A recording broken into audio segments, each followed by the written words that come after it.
Originating from Houston, Texas, the fastest growing city in the world, MJWJ, Global Radio Network. At the very same time that America refused to give the Negro any land, through an act of Congress, our government was giving away millions of acres of land in the West and the Midwest, which meant that it was willing to undergird its white peasants from Europe with an economic floor. But not only did they give the land, they built land-grant colleges with government money to teach them how to farm. Not only that, they provided county agents to further their expertise in farming. Not only that, they provided low interest rates in order that they could mechanize their farm. Not only that, today many of these people are receiving millions of dollars in federal subsidies not to farm, and they are the very people telling the black man that he ought to lift himself by his own bootstraps. This is what we are faced with, and this is the reality. Now, when we come to Washington in this campaign, we are coming to get our checks. And with that being said, this is Marlon Smith, your host and timekeeper for the hour, and you have stepped onto the yard wherein Black Greeks speak. So everyone get ready. Your payment is now due. Let's link up.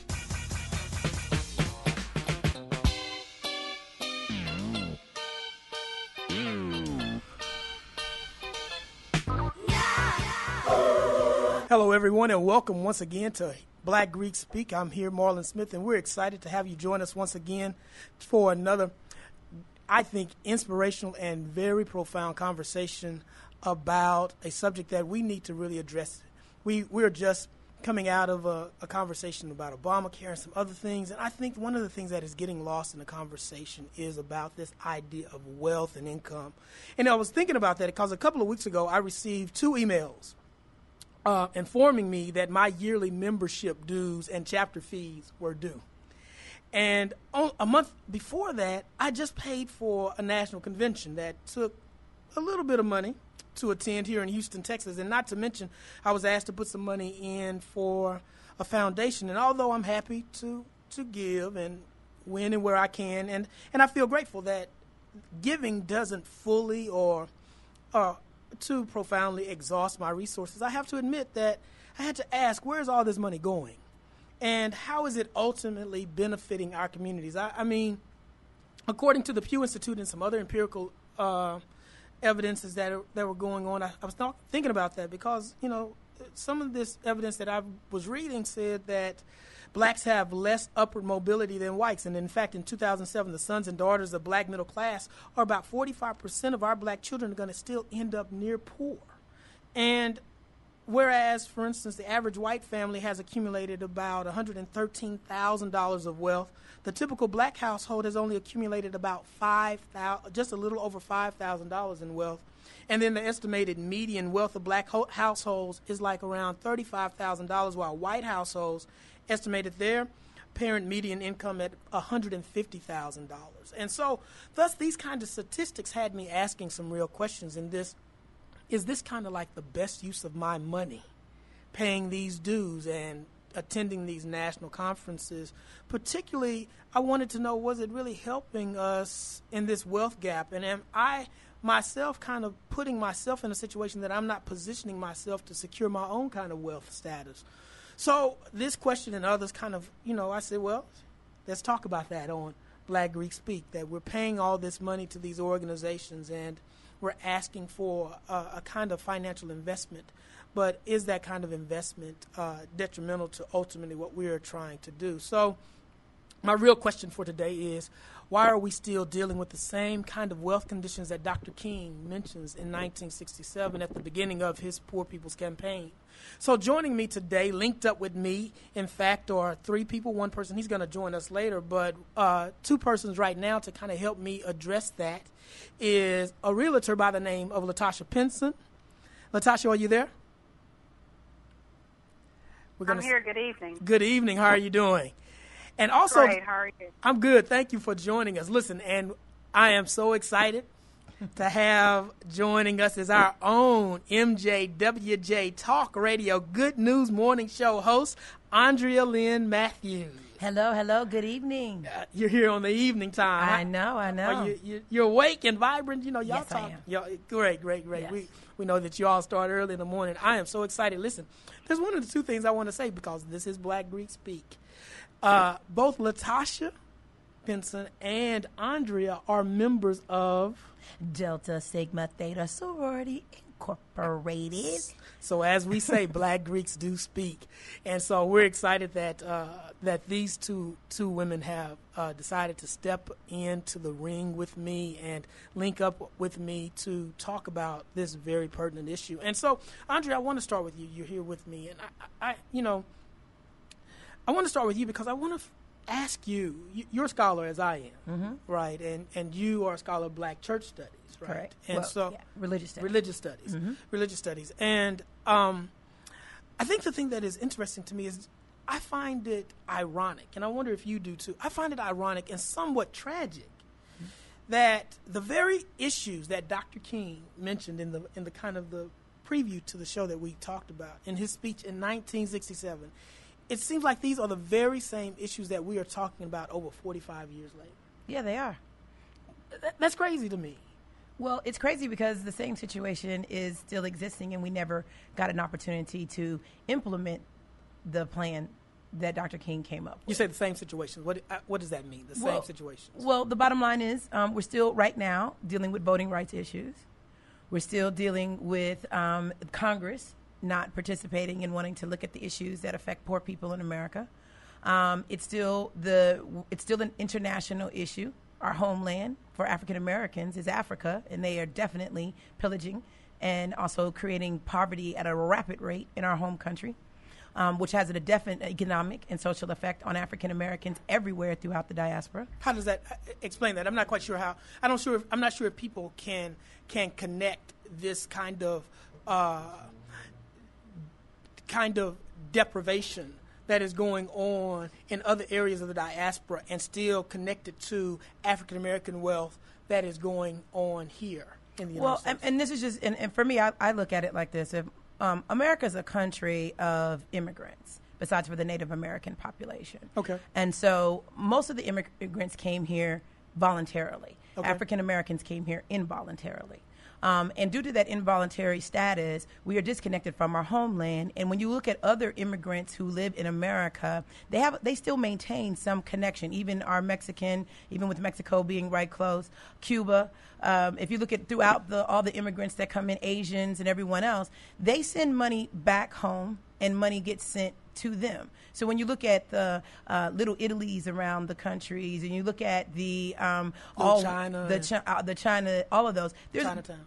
The difference to me, the only difference between them being economically successful, including the Mexican population. I just bring that up because we're here in Texas, and that's also one of the fastest growing populations. To me, the only difference is the connection. They have a homeland, and it seems in a colonial imperialist society, those who have a homeland have power. Those who don't. And so then what happens is there's resources. I mean, every resource that's known to the human planet comes from Africa. We have got diamonds, gold, and yet our African citizens can't even have shelter or dealing with the same racial issues and same oppression issues or similar oppression issues that we are. And so therefore we're stuck all across the world. And that has a definite effect in the fastest growing and economic and greatest country in America. Well, let me see if I can kind of connect what you're saying, and because I think that's really still broad, right? So let me try to connect what I think I'm hearing out of what you're saying, and that is that when we talk about poverty, right, and wealth, there's a difference between wealth. And I think people need to understand there's a difference between wealth and a difference between income, because people will say, well, and I hate this statement, but they'll do things like, well, look at Oprah, look at Bill Cosby, and we have people who are making six-figure salaries, and I think one of the things that I recognized particularly as I was preparing for this segment of the show is that a lot of people confuse wealth and income. And I think I'd like to think about income as the amount of money that someone receives on a regular basis. You get a paycheck.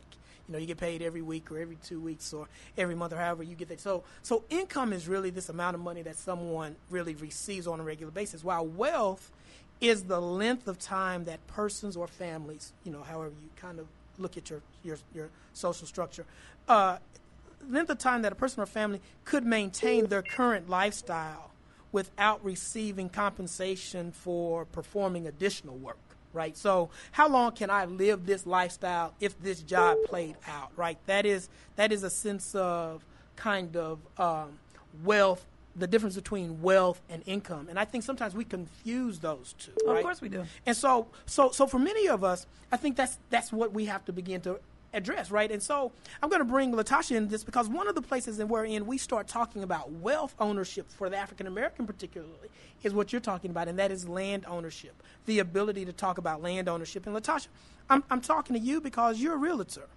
and we don't have land. We don't own homes. What's the problem?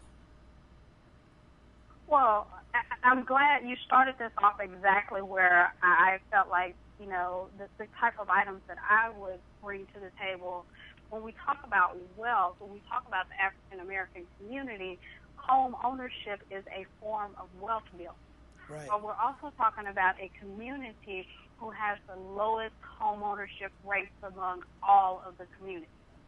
Our home ownership rate is 45%, whereas everyone else, other than the Hispanic community, which hovers around that same number, is well above that amount. Your non-Hispanic whites, your Pacific Islanders. So our first step, if we want to talk about building wealth, is home ownership. But not only does that impact wealth, but it also impacts the value of our community. Right. And you know what?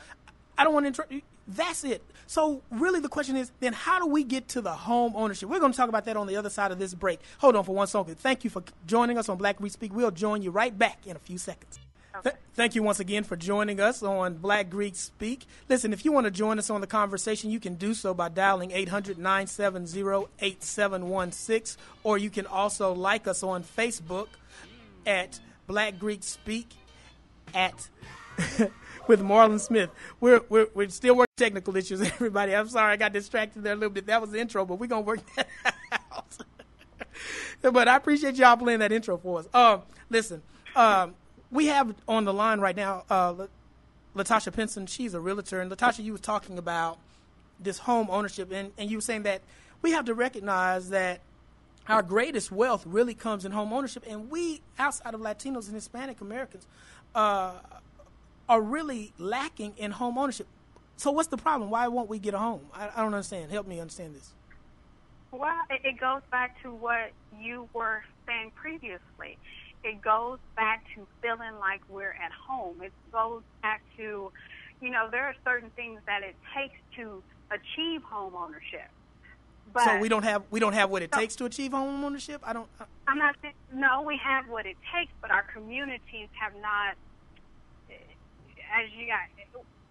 we have not evolved to the place to where it's important, because home ownership evolves from my parents owned a home, so I should own a home, and then the next generation should own a home. Well, if our parents and our grandparents didn't own their homes, then we don't know what it's like to have that sense of community, to have that sense of giving back, to taking care of my home. We don't have those values instilled in us to go to the next level from generation to generation. Wow. So now we've got to figure out how to break that generational gap, and our communities and our members of our communities need to understand the importance. One, first and foremost, it's good for our future generations. It is a value for our future generations to own a home. Our communities are better cared for as homeowners. And then the next is for our future generations to continue. Right, because it's amazing to me. Do you know, it amazes me the number of people who I know whose family members left them homes, but for whatever reason they lost those homes or gave those homes up. Well, listen, once again, this goes back to my opening statement about being an involuntary immigrant. See, if you come to America looking to establish a better life, then you're going to think of those things, right? Because you've left a country that was being oppressive to you, and you got on a boat or however you got here, and you came to America to make a home. When you have a generation of people who were brought here involuntarily, This isn't we don't have that concept, right? We were forced to be here. So the neighborhoods we live in were either somebody and this is not anti-Semitic, but these are the old homes that Jews left when they were able to integrate into the European, American society. We've always people who are stacked in assisted affordable living and in poverty, Section 8. You don't own these things. These things are given to you. So you got to remember we're looking at it from a cultural standpoint. You have a whole generation of people who never came here to make this home. Right? I got you. So therefore, we're kind of lost and still wrestling with that. So then that also kind of realizes that, and it may be subconscious, and then on some level, like Sarah's talking about, if it is, then you're not going to be engaged in trying to locate the house. And then on top of that, if your mother hasn't had a house and your father and your grandmother didn't have a house, it just becomes a perpetual mindset. So then poverty, so what you're saying is then at some level, and what I hear Latasha saying is that poverty in some ways is about the way we think about wealth. Of course. So it's a cultural dilemma. Of course. We don't see and this is just one of the smallest things we can do to gain wealth. But, if this is your background, if this is how you were taught, then we don't see the value in owning a home. What we may see is when the dishwasher breaks, I can call someone to fix it. When you get a citation, I can call someone to fix it. Well, when you think about home ownership, when you've lived in that mentality, it's I have to fix it. Let me do something real quick. I want to bring joining us to the conversation is Marcus Barnum. Marcus is a financial expert, investment expert. Marcus, are you there? I can't hear him. So is he there? We're gonna see if we can connect him on the phone again. Well, and can I just say this right quick? And then also too, let me add to this cultural dynamic. When that's in the minds and I call them the DNA of Black people's social memory, is when we did have Black neighborhoods. If you go back in history, and we did have all Black neighborhoods, flourishing Black neighborhoods, like Tulsa, for example, we were terrorized in this country.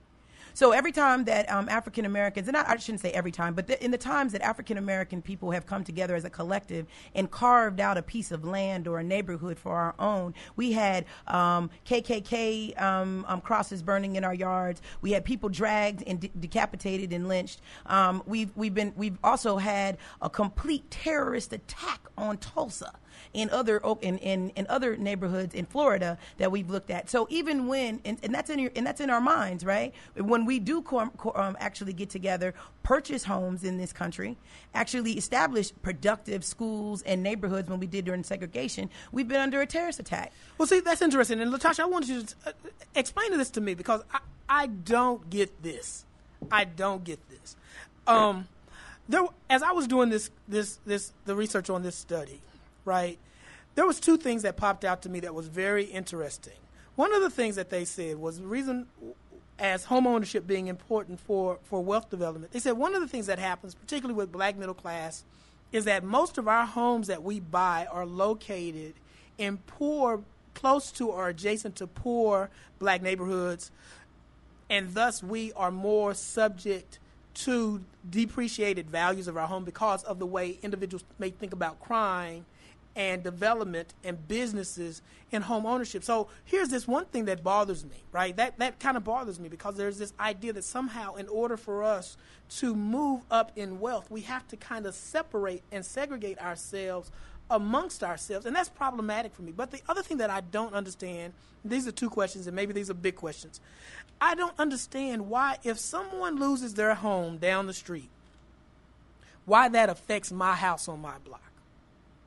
Those two things I don't systematically understand when it comes to wealth ownership. Because a lot of African Americans, since so much of our wealth was in our homes, that when we lost, when the housing market bubble fell, we were the most impacted. So explain to me, who's making these rules, and why does that work like that against us? That's two separate questions. Yes, I recognize that's two separate questions. Definitely. Tackle one of them for me. Tackle one. Okay, I'll tackle the second half of the question. Okay. The second half of the question, and we can look at this, and I'm really quoting from the National Association of Real Estate Brokers recently published a report, The State of Black Housing in America. So I'm quoting directly. Some of what I'm saying is coming from that report. But during the subprime market, African Americans were the most people that participated in subprime loans. That's like terror. That's the terror that I think if we Andre's had the talking about. highest percentage of participating, I can hear Marcus talking. Can anyone else hear him talking? Marcus is I don't know. I can't hear him in the background, but we'll check on that. We'll have the engineer check on that. Okay, because he had a comment related to that. But so we participated. We had the highest percentage of participation in subprime loans. So if we had the highest participation in subprime loans, that means that our communities that we chose to move into are going to have the highest participation of foreclosure rates, of depreciated value. So that is why it impacts not just your home. Your home is also impacted by the foreclosure around the corner or the short sale around the corner because it's in your community. And so you're going to have that same impact just because you're still in your home and you're taking care of it. There were 5 homes around you that foreclosed, and that depreciated your value. So that kind of leads back to your first question. It's not that we congregated in certain lower income neighborhoods, because I don't think that. I don't feel that but I feel that we were able to purchase the homes that were affordable to us at the time. I agree with that, Sarah, because but once again, if we compare ourselves to other immigrants, what immigrant that lands in America doesn't do that? I mean, if you look at right now, first place that are the Asians and everyone, the Arabs, the Ethiopians, India, where do they land? They're in the black neighborhood. They develop stores, they charge us for overpriced food, and they develop all the gas stations, and then they move out to the suburbs. This is a part of the capitalist society that we did. The problem is, with the differences that black people, in my opinion, haven't done is like the other immigrants. You buy the land in the black neighborhood, develop it, make money, and then like, for instance, I bought a house in Fort Worth that's paid for now. I bought it in what could be considered what you're talking about, a description of next to a low income deal. But I got a steal for it. I didn't have to go to the bank and get a loan. And so, and my house is paid for. I didn't have a 30-year mortgage. I got my house paid for in 15 years. So it depends on how you look at it. And if you know your history and you know how the economy and it works, you can capitalize on it, which is what we live in, right? There's something that I want to talk about, and that is the victimization that it sounds like we're talking about. And I want to make sure that we're not examining ourselves through a lens of victims, but we'll talk about that on the other side of this break. Once again, you can join us on the discussion at 800-970-8716, Black Greek Speak. Once again, thank you. This is Marlon Smith, and you've joined us here on Black Greek Speak. Once again, listen, if you want to join the conversation, feel free to dial 800-970-8716, or you can also like us on Facebook and join the thread there at Black Greek Speak with Marlon Smith. Andre, there were some things that you all said that I want to make sure that I'm at least addressing, and that is, I don't want us to take on the victimization. And maybe that's a personal kind of thing, right? Yeah. But it almost sounds like we're victims to a condition. No, I don't think we're victims. I think that we haven't totally assessed it, which is when you're talking about as Greek organizations, there's just some of the advantages that we've been able to take advantage of that we need to assess. It's not a victimization, it's a reality. And we have to understand that certain realities create certain behavior patterns and certain perceptions about life that impact our overall collective quality of life. And so when in the charge that we have in this day and age is that we can do something about it, just like you said with Martin Luther King. He attempted to do something about it. And since we haven't sat down and had these conversations that you're offering us today in this platform, we as a people haven't got together and collectively figured out a way to address this issue. But see, that's interesting. Martin Luther King made that statement and gave that speech and was developing that campaign in 1967, over 40 years ago. Yeah. I mean, I appreciate that everybody's saying, thank you for this platform, but Martin did this over 40 years ago. But what happened? Well, what happened is that when Martin did it, once again, terror struck.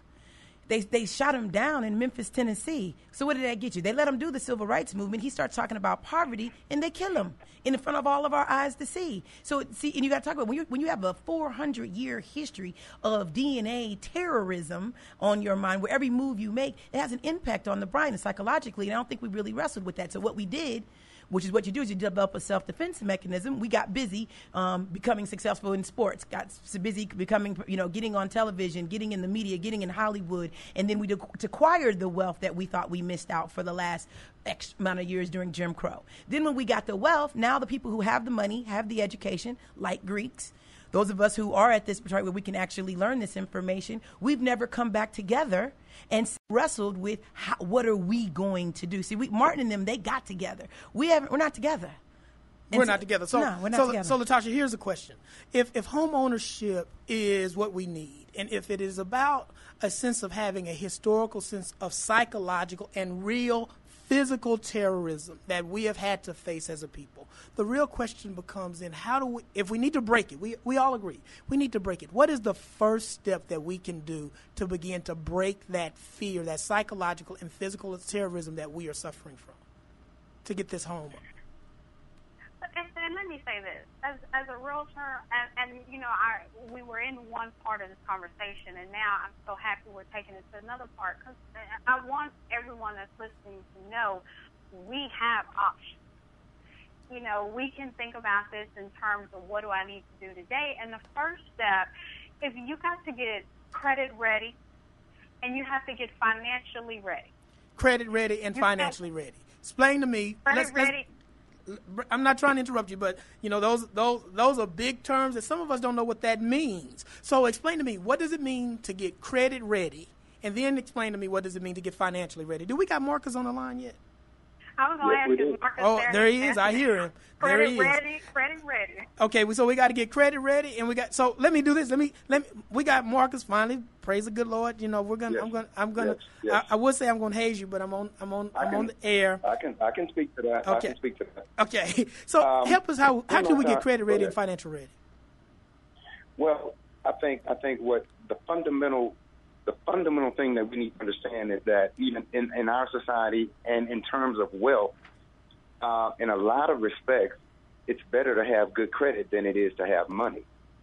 Okay, because so how do I get good credit? How do I get good credit? So if I have good credit, I can get the money. So that's where we have to. That's the first thing of understanding. It's understanding how great credit is. So because we don't understand that, that's how we ruin credit. It's psychological. So how do you get good credit? Now I have to throw it back at you. At what point are we starting? Well, because I think that's a relative scale. And it is a relative scale. And I'll say this. There are great opportunities. There are great agents. There are great lenders that will guide you down the path to where you need to get to credit worthy. And I do agree with him when he says that great credit can sometimes be far better than money in the bank. Okay. What is a good credit score? I mean, people talk about a credit score. Tell me, what's a good credit score? Latasha, These days, anything over. Oh, I'm sorry. No, Mark. Anything. I strive to be over 710. Over 710. So yes. So if I can get a credit score, I'm trying to slow y'all down. You all know money better than me. Go ahead. So you're saying. So Marcus, tell them what minimums are. We know what grade is. Now, what are minimums for home purchase?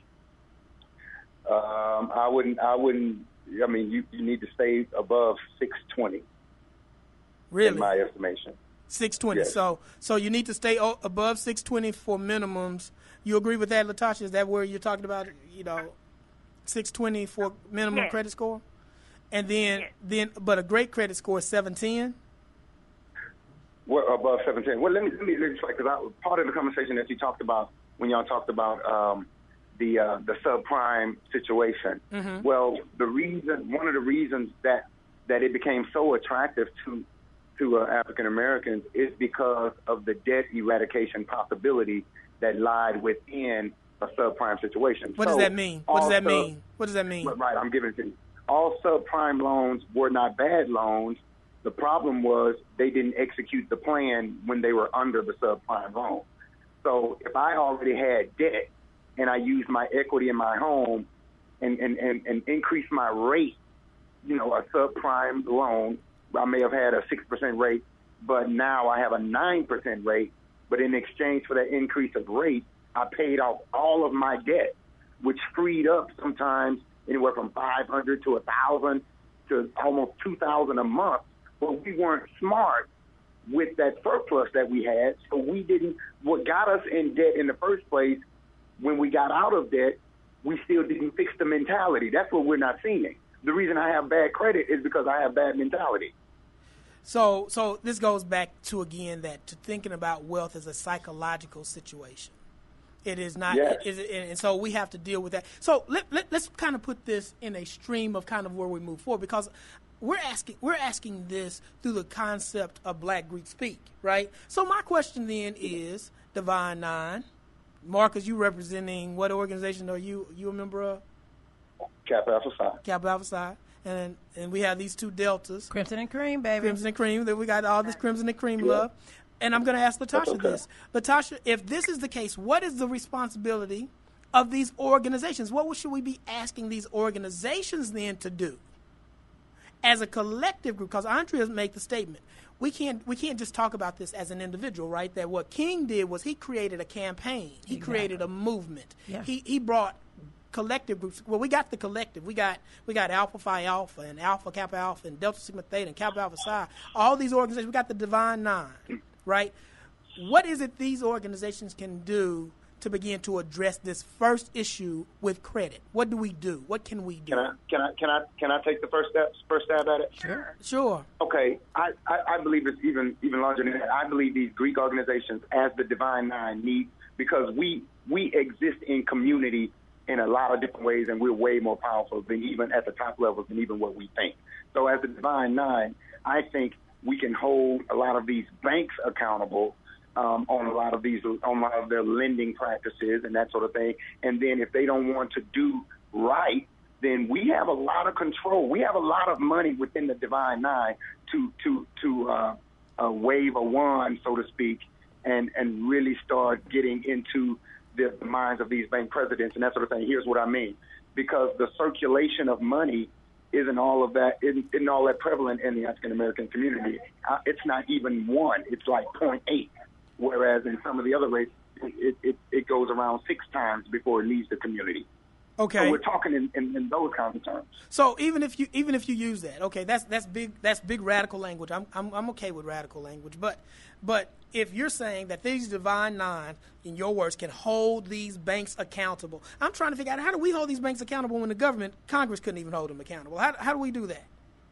Well, I think there's a 2-step. There's 2 steps that could happen. Okay. It's like Marcus said, we are large enough and impactful enough. There are programs out there that are supposed to make home ownership affordable, that is supposed to make business loans and small business loans affordable and easier to attain. So, yes, there is opportunity collectively as a whole that's something. But we also, I think that in our communities, we also need to collectively work together, working with our communities and teaching them what it is that they need to do to start achieving not just home ownership, but wealth overall. Taking care of education, family building, just everything that it takes to essentially get to wealth. Because that's what all of our sororities and fraternities are built on. It's built on working in our community. So I think there's 2. There's the grassroots effort, and then there's also the big effort that could possibly take place. So, and we'll meet in the middle, and we'll start to grow and prosper as a community. And for me, I mean, my also thing is also creating cultural pride in what we are. First of all, we need to stop saying that we live in the ghetto and in the hood. Because if you look at the gentrification going on in the United States, we own in the hood, in the ghetto. We hold the prime property real estate in America across every major city and state in the United States. So, see, we're not in the ghetto. And so that's the first thing that we can do. And I think Greeks can actually help with that education piece. See, and then, or can we? because a lot of the folks in the Greeks have moved out to the suburbs. Well, maybe that's the problem. We're in the suburbs. We're all in the lands. That's what somebody said. We're all in these lands, right? And we have to begin to address that. Listen, we got people who want to join the conversation, and you can do so at dialing 800-970-8716. You can also like us on Facebook at Black Greek Speak with Marlon Smith. We got a lot more to talk about on the other side of this break. Join us in a few minutes as we just leave and come right back. We're so glad that you could join us back here. Listen, if you want to join, if you can join the if you want to, you can join the conversation at 800-970-8716. We are still talking about this between the breaks, y'all. So you all are getting some of the interruptions of our conversation. These people are just radically trying to figure out how we can change this. Look, I want to go back to, because it seems to me that the core of this conversation about wealth within the African American community, as Latasha, you were talking about, Marcus, as you were talking about, and Andres, you were trying to advocate for, is really about a conscious thing, right? It's about the way we start to think about wealth. And I think about that because I look at people who have these rims on their car that cost more than the car. I'm like, why in the world are we end up buying shoes, right, that are really the cost of mortgages. And that's really that is a conscious thing. And we talk about, we need to begin to do some things. Here's a question that I'm wondering, because you say we all have to get together. Here's what I don't understand. And you all can help me with this. And Marcus, you said something about we can work at the banks. Latasha, you talked about that there's some grassroots things that we can do. Here's a question that I don't get. We have these frat houses, these sorority houses. Explain to me why the Divine Nine doesn't buy up all this property in these neighborhoods. Hello. What can we do to get them to incentivize them to buy the property? Is it they can't do it, or what is keeping us from doing it? I think what we were discussing on the break, I think because we still exist, but we're still separated, at the core. So we get together at various functions, but we're not together necessarily at the table. And I think starting a bank would actually be the start of what you're talking about, then start garnering assets for this bank that we're all a part of. See, that's interesting, because I know that for some of the fraternity organizations, they started credit unions, but some of them weren't able to last. Right. Well, and there are, as I did on my show, on the Feel Good Morning Show, we talked about it. The Congressional Black Caucus, they just announced that they're going to open up some black banks and that they're actually working together. So the idea, the issue is, and I did this show on Tuesday about Rockefeller Institute executive summary. We're being studied by the Rockefeller Institute, and one of the things, the number one thing that keeps us from changing our status is that we don't work together. The black community has, and this has been documented, and you can look it up. And they did a study on like 14 cities across the United States, and the number one thing is we don't work together. We have all the helping systems that any culture could actually have between the low, the moderate, and the high economic systems and social systems, but as a people, we have not figured out how to connect those helping systems to protect and produce change. Unlike what Martin Luther King, that's what we don't do, that Martin Luther King was a genius at. And we have not been able to mock or to duplicate his brilliance. But obviously, there's something in that whole conversation, right? The discourse that is going on about black wealth and the disparity gap that we have here, and because we teach, I don't want to beat up on, we're all a part of the Divine Nine, right? And so I don't want to sound like we're throwing them into the street to be run over by a tractor trailer, right? But we teach about unity, right? That is the core. We talk about brotherhood and sisterhood. There is something then that is missing that we haven't in 100 years. I keep on saying this. 100 years. I hear 1906, 1908, one more time, right? That is, we have been here over 100 years. There is something that we are missing, that we have not understood collectively, that we need to come in. And, my grandmother said this. She said one of the reasons that she is so inactive with so many things, she said because she's tired of going to all these national conventions. And I'm not going to give, because, and giving all these different other hotels and convention centers our money. I hear organizations brag, about how much money they brought to the city, because of their convention. And my question is, how much of that money that you brought to the city, I don't want to call Delta out, but y'all were just in D.C. Mm-hmm. How much of that money in D.C. went to our neighborhoods and benefited our neighborhoods? Well, when you're talking about D.C., you also got to look, and this is what I'm trying to say. I don't think that everybody has to do the exact same thing. See, that's what we do wrong. Okay. See, what people need to look at, instead of asking Delta Sigma Theta sorority what we're doing about it, look at what we're doing. See, I think we need to turn the question around. Oh, that's a good point. Why don't we look at what Delta Sigma Theta sorority and in each organization is doing, and then put together a comprehensive plan? Because what you're good at is what you're good at. We're passionate about the things that we do. And you could tell in our record, which is why we did what we did at our 100-year celebration. Let me just clarify that. Okay, you see what I'm saying? Because we good at what we do. Okay, we good at what we do. And so we fabulous at what we do. That's what I'm saying.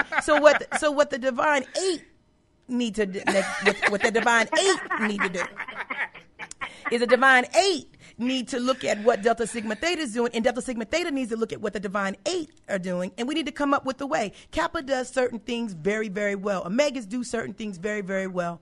And so, therefore, if we would ask and we would stay in our lanes, that we could have our individuality, and we would actually assess. We all went to college. Let's assess the information, and then let's put a comprehensive plan. I like to say, I use this all the time. One of the most effective plans in our history that didn't really result in a whole bunch of terrorism of the people who led it was the Underground Railroad movement. Don't ask Delta Sigma Theta to take you from poverty all the way to the White House. But Delta Sigma Theta can take you from poverty to your first home. Now, when we get into the first home, what Kappa going to do? Kappa going to take you for your first home, like Marcus is saying, and make you wealthy with stocks and bonds. Then after that, maybe the Omegas will make sure you do some international things. And then the Alphas will make you do it. And then AKs, well, I don't know what they're going to do. No, I'm just playing. You're wrong for that. We love the Alpha Kappa Alpha. Well, they can throw a good party. We can party together. Don't think that. No, they're doing some great things. But I'm teasing. But there is some. But that's a great conversation. Can I interject? Can I interject? Yes, brother. Yes. I think at the end of the day, to kind of bring everything back to where you're trying to go on the wealth piece, there in any situation, if you look at why we don't own homes, look at why people were wheeled homes and then lost homes, look at why we got in debt, look at why we're going after the shoes, the rims, whatever the fashionable stuff is to be seen and to create some sort of artificial pride. It all stems from just a lack of discipline and don't understand how discipline actually is the best teacher of the rich. They know Warren Buffett. Warren Buffett is in a 3-bedroom, 2-bath house. Your house, my house, is bigger than Warren Buffett. My house is bigger than Warren's? Yes. Wow. Oh, yeah, I need to downsize then. And I think that you understand what I'm saying? There's a message in that. Well, and coming from my point of view, which is a real estate point of view, realtor point of view, just what Marcus said is it's also one, we are the lowest income earners. I mean, that's the statistic. We earn the least amount of income among all groups. So that means that when we do get into the mindset of wealth building, purchasing a home, we need to understand that there's an amount that you qualify for. And it's okay. It is certainly okay, but it's a start. And you need to start somewhere before you get to where you want to be. Yeah, flip the house. Flip it. That's a good idea, is that we need to talk about, we just need to have a place where we can say we are going to start. And if we can have that conversation, then I think we'll have a great place to go. We're going to come back on the other side. Listen, you can join the conversation at 800-970-8716 or like us on Facebook at Black Greek Speak with Marlon Smith. We'll be back in one moment. Once again, welcome back to Black Greek Speak with Marlon Smith. We have linked up with me. We have Marcus Barnum, Latasha Pinson, and our own good news. Feel good. Thank morning you. Show Feel with good. Darian Ward and Andrea Lynn. That's it. Thank you for joining us. But we're getting ready to get ready to wrap up. But Marcus, you had a final statement that you wanted to give about where we need to start. You said we just need to start. Divine Nine, let me say this. Divine Nine, we need to start. Just start. Give me a starting point. Marcus, give us a starting point. I'm gonna go the long way, so I'm gonna be very quick. Okay. Let me talk about me real quick because I think people need to hear my story. And you don't have to make a lot of money to be real wealthy. Let me say that again. You don't have to make a lot of money to be real wealthy. You just have to know what to do with the money that you get. So I started at Allstate Insurance. You know that. I never made over $40,000. I started at $28,000. But when I left there after 6 years, I had $100,000 in my first home. I started in an apartment. That means I took care of my credit. I paid my bills on time. So my first home cost $130,000. I then went to Ameriquest Mortgage Company and was a VP and rose through the ranks there. And then we went we went out of business throughout the housing crunch and all of that. While being unemployed, I moved into a larger house, twice the cost and twice the size, being unemployed, no income coming in because I know how to pay my bills and I look strong on paper. We have to understand, don't look strong in your pocket, look strong on paper. That's what everybody evaluates. Okay, so we got to start by looking strong on paper. Latasha, what about you? What do you say? Where do we start for you? Where's the starting point for you? Well, and I want to bring to the table this. Okay. You may not be ready today for home ownership, and that's okay. But if you get with the right people, such as myself, the right lenders, we can put you on the plan to success. We can put you on the correct plan to success. The thing is, you have to start as an individual. You have to listen to the information that is being shared with you. You have to execute that plan. And it's not, sometimes it's a marathon. It's not a sprint. Sometimes it will take time. But if you do the steps that are provided for you, we can get you there. Okay. Right? And then and I would like to follow that as for the Divine Nine. I'm challenging a meeting. The people who this is a passion for you, and you're on the groundwork right now, trying to make this in your organization. We're in the Divine Nine. You are doing something about it, whether on a personal or collective level with an organization that you're working with. We need to meet. We need to meet across the nation. We don't have to be in the same location. It doesn't cost any money. There's Skype. So we can get together, and we need to devise a way, and maybe it comes up with Black Greek Speak, where we actually sit up in here and we actually sit down and say, who in our community, who in the Divine Nine, who is doing what needs to be done, or who's already taken the initiative to start. See, because that's the point that we're not paying. There are people starting all over. We just don't know who they are.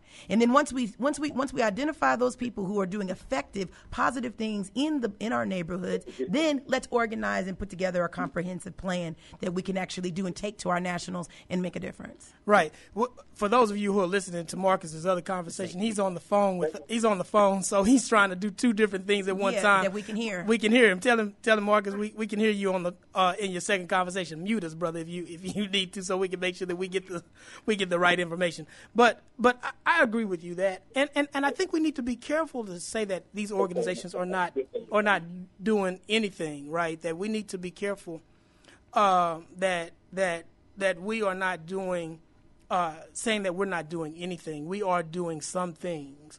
And I know that our national presidents, in fact, met with the Congressional Black Caucus. What we need to be able to do is figure out how we can continue to build on that. And we have the model. I mean, this is the beautiful thing. We don't have to reinvent the wheel. Martin Luther King, like you said in the opening segment of this show, Martin Luther King was talking about the exact same thing. He already implemented a plan. As a Divine Nine, we can't pick up what Martin Luther King started and carry the torch. I mean, and it's already worked out. He told you how to land on Congress. He told you how to get the people involved. He told you what to do. Matter of fact, we saw it with Occupy Wall Street. They used his strategy to get national attention to an issue. The Tea Baggers, everybody's used Martin Luther King strategies, but his own people. I'm just saying, what's wrong with that? Well, we will get there.